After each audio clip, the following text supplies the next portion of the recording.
Hi, എല്ലാവർക്കും എൻ്റെ പുതിയ വീഡിയോയിലേക്ക് സ്വാഗതം. അപ്പം ഞാനിന്ന് സെയിലർ സ്റ്റിച്ചാണ് കാണിക്കാൻ പോണേ. അപ്പോൾ ഇതിനാവശ്യമായ സാധനങ്ങൾ ഹാൻഡ് എംബ്രോയിഡറി, നൂല്, നീഡിൽ, ഫ്രെയിം, ക്ലോത്ത് ഫ്രെയിമിൽ നല്ല ടൈറ്റ് ചെയ്തതിന് ശേഷം ഞാനിവിടെ ഒരു വര വരച്ചിട്ടുണ്ട്. ഇത് ചെയിൻ സ്റ്റിച്ചിൻ്റെ തന്നെ മറ്റൊരു വേരിയേഷനാണ്. അപ്പം ഞാനിവിടെ ആ വരിയിലൂടെ സൂചി ഇതുപോലെ ഉയർത്തിയെടുക്കുകയാണ്. അതിനുശേഷം ഫസ്റ്റ് നമ്മൾ ബ്ലാങ്കറ്റ് സ്റ്റിച്ചാണ് ചെയ്യുന്നത്. അതിനായി താഴത്തുനിന്ന് കുറച്ച് വിട്ടിട്ട്, നമ്മൾ മുകളിലെ വരിയിൽ നിന്ന് കുറച്ച് വിട്ടിട്ട് ഇതുപോലെ സൂചി മുകളിലെ വരിയിലേക്ക് മുഴുവനായി ഉയർത്തിയെടുക്കാതെ കുറച്ച് മാത്രം ഉയർത്തി നൂല് സൂചിയുടെ അടിയിലാക്കിയതിന് ശേഷം മുഴുവനായി വലിച്ചെടുക്കുകയാണ്. അപ്പം നമ്മളിപ്പോൾ ബ്ലാങ്കറ്റ് സ്റ്റിച്ച് ചെയ്ത് കഴിഞ്ഞു. ഇനി നമ്മൾ ഈ സ്റ്റിച്ചിനുള്ളിലൂടെ തന്നെ ചെയിൻ സ്റ്റിച്ചാണ് ചെയ്യുന്നത്. അതിനായി സൂചി കുറച്ച് മുന്നോട്ട് ഇതുപോലെ ഉയർത്തിയെടുത്തിട്ട് നൂല് സൂചിയുടെ അടിയിലാക്കിയതിന് ശേഷം സൂചി മുഴുവനായിട്ട് വലിച്ചെടുക്കുക.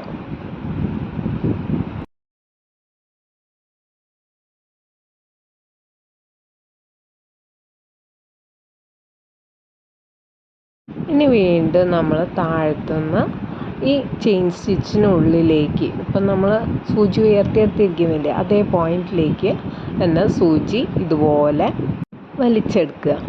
എന്നിട്ട് അതേ പോയിൻറ്റിലൂടെ തന്നെ വീണ്ടും ചെയിൻ സ്റ്റിച്ച് ചെയ്യുക. ഇങ്ങനെ ഈ വരി മുഴുവൻ ഞാൻ ചെയ്തെടുക്കുകയാണേ.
അപ്പോൾ ഇത് ഞാനിവിടെ നിർത്തുകയാണ്. അപ്പോൾ ലാസ്റ്റ് സ്റ്റിച്ചിൻ്റെ അടുത്ത് തന്നെയായിട്ട് സൂചി താഴത്തേക്ക് ഇറക്കി അടിയിലൊരു നോട്ടിട്ട് ടൈറ്റ് ചെയ്ത് കൊടുക്കുക. അപ്പോൾ ഇതാണ് ഞാൻ ചെയ്തിരിക്കുന്നത്. ഈ വീഡിയോ ഇഷ്ടപ്പെട്ടെങ്കിൽ ലൈക്ക് ചെയ്യുക, സബ്സ്ക്രൈബ് ചെയ്യുക. Thank you for watching. അടുത്ത വീഡിയോ വരുന്നവരെ ബൈ ബൈ.